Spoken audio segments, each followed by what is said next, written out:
Hello everyone and welcome back to an episode of Pokemon Origins. In this episode we'll be focusing on the legendary beasts from the Johto region. Now this episode will be slightly different than usual. I'm going to be joined by a guest, Tricky Wee. This isn't going to be a usual thing. It's not going to be, happening every episode. The only reason we're doing this is because Tricky Wee actually sent in a Pokemon Origins video on these three legendary beasts as kind of an application video to Kansas University. And she's obviously spent a lot of time on it. So me, John, and the others thought, it'd be better just to, share this episode. So I'm going to be taking some parts of it. She's going to be doing some of the others, and she's also going to be making some other videos on the channel as well. So be sure to check them out too. I'm rambling here, so let's just kick this straight off. Right, so the way I'm going to work this is I'm going to introduce the Pokemon and then hand over to Tricky where she'll do the designs, and then I will come back to do the extra details and the naming of them. So first we have Raikou. Its Japanese name is the same as its English name. It is the Thunder Pokemon. It's number 243 in the National Dex and stands at 1.9 meters tall or 6 foot 3 inches, and it weighs 178 kilograms or 392.4 pounds. As I've already mentioned, Raikou is a member of the legendary beast trio.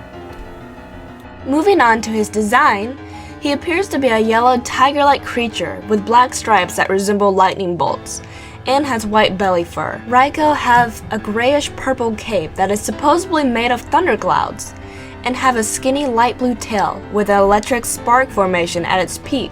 It has a gray crest upon its forehead, and a light blue X on its face. Jutting from its upper jaws are two long fangs, which give it the appearance similar to the saber-toothed cat. Raikou is based off of the thunder and lightning gods that appear in most cultures all around the world, but is the most similar to the Raikou.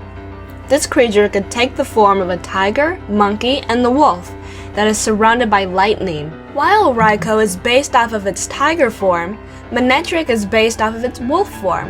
It has many tiger-like features like being stealthy, powerful, and swift. Also, the gray plate upon its head signifies courage and might. And now I'm back to tell you more about the extra details. Raikou is a genderless Pokemon, so therefore no gender differences. And its shiny form has kind of darker orange fur than its normal form, with a grey tail and an X on its forehead, and it also has a tan coloured cape. Pokédex entries tell us that Raikou descends with lightning, and that its cry sounds like crashing thunder, so a very centric lightning thunder Pokemon. Name-wise, Raikou literally means lightning, and Rai means thunder, Ko is emperor, and Raikou means thunder duke. Now moving on to Entei, it is the volcano Pokemon. It is number 244 in the National Dex and stands at 2.1 meters tall or 6 foot 11 inches and weighs 198 kilograms or 436.5 pounds. Entei is the second member of the legendary beast trio. Moving on to his design, he appears to be a lion-like creature with Mastiff or Saint Bernard qualities. These breeds of dogs are known for its power and size. This creature has a thick mane and is covered in brown fur. Entei has a cape of white fur upon its back. This cape is surrounded by gray spike plates, which is supposed to resemble smoke rising out of a volcano crater. A smaller gray plate is underneath its cream belly fur. It has white paws that contain retractable razor-sharp claws, and has black bands around each of its legs. Entei is a genderless Pokemon like the others, so therefore there are no gender differences, and Entei's shiny form has a grey face, cape and paws. Pokédex entries tell us that when it roars, a volcano erupts, but also that a new Entei is born every time a volcano erupts, so kind of conflicting evidence there. The name Entei comes from Enten, meaning blazing heat, En meaning flame, and Kotei meaning emperor. And finally on to Suicune now. It is the Aurora Pokemon. It is number 245 in the National Dex and stands at 2 meters tall or 6 foot 7 inches and weighs 187 kilograms or 412.3 pounds. It is the final member of the legendary beast trio. Moving on to its design, this Pokemon has a blue body with white diamond-shaped markings. The spots of Suicune could also be based off of Fujin, the Shinto god of the north wind, who wore leopard skin. It has a white underside, and like the other two legendaries, it has a cape-like mane. The mane is purple and resembles a northern aurora or a flowing river. It has two white streamer-like tails that elegantly flow in the wind. Suicune has a long white snout and unlike Entei or Raikou, its teeth are blunt like a herbivore. Suicune has an aquamarine colored crest on its forehead that resembles an antler of the Quilin, a mythical Chinese chimera creature known throughout various Asian cultures. It has a small protrusion on the underside of its chin and has small paws which have small white ovals underneath. Suicune is a genderless Pokemon, so therefore there are no gender differences, and its shiny form has a blue coloured mane with lighter blue fur. Pokédex entries tell us that Suicune can purify dirty water, which would be very helpful in the current world, and that it moves with the north wind. The name Suicune comes from Sui meaning water, Kun meaning monarch, and Suisho meaning crystal, which obviously Suicune is the mascot for. Now, before we go on to the size comparisons and sprite comparisons this episode, I'm going to go through the legend that surrounds the legendary beast trio. Some of you may know of it, but might not be sure of the details. Basically, in Ecruteak City one time, there was the Brass Tower and the Tin Tower. Lugia rested atop the Brass Tower and Ho-Oh the Tin Tower. However, a lightning bolt struck the Brass Tower, setting it alight, and it burnt. Now, 3 Pokemon died in the blaze, and Ho-Oh revived them.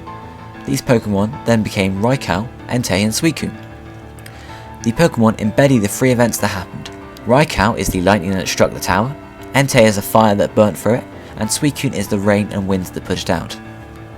Now, there are many theories about whether, the Pokemon were Raikou, Entei or Suicune before and were just revived, and these were kind of the original ones, or whether they were other Pokemon and turned into legendary beasts. Now, what I believe personally, and what may be true, is that these 3 Pokemon were a Jolteon, Flareon, and Vaporeon.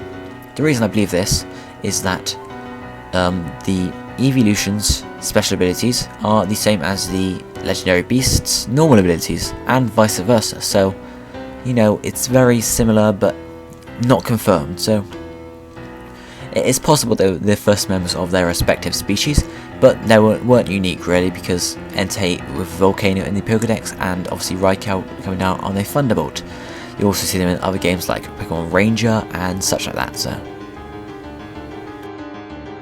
So as you can see with the size comparisons here, they are pretty big people, much taller than me, well not much taller, but a bit taller than me, and yeah, they are pretty big, so I wouldn't mess with these guys. If we first look at Raikou's sprites, you can see in Gold and Silver it is very much the same as what we see now, apart from obviously some blending issues, and it's a bit yellower, it's a bit bright yellow in the original games. Same with Crystal, but as we get to Generation 3 it gets more of an orange-yellow coloured skin, and it carries that through to Generation 4 and Generation 5. In Gold and Soul Silver, its cape does get a kind of a dark purple instead of the lighter purple, and then it kind of gets a mix between in Generation 5. Very similar with Entei here. In Gold and Silver it seems to have more orange fur, whereas it gets darker brown in Crystal, and then carries that through to Generation 3, and then it gets darker again really in Generation 4, and gets a bit lighter again in Generation 5. Apart from that, its sprites stay pretty much the same throughout all the games. And finally now looking at Suicune, not much to say here again. Its sprite in Crystal compared to Gold and Silver is a lot more clearer. You can see kind of the kind of wisps of wind off its side. They kind of separate more from the body, and it's a lot easier to see. And yeah, not much to say again, carrying these changes through down to Generation 4 and Generation 5. Well, that's it for this episode, guys. I hope you enjoyed it, and next time we'll be doing Lugia and Ho-Oh, which will be quite interesting, really. Thank you for watching. Don't forget to subscribe to Kanto University and my channel. I will see you guys next time. Goodbye.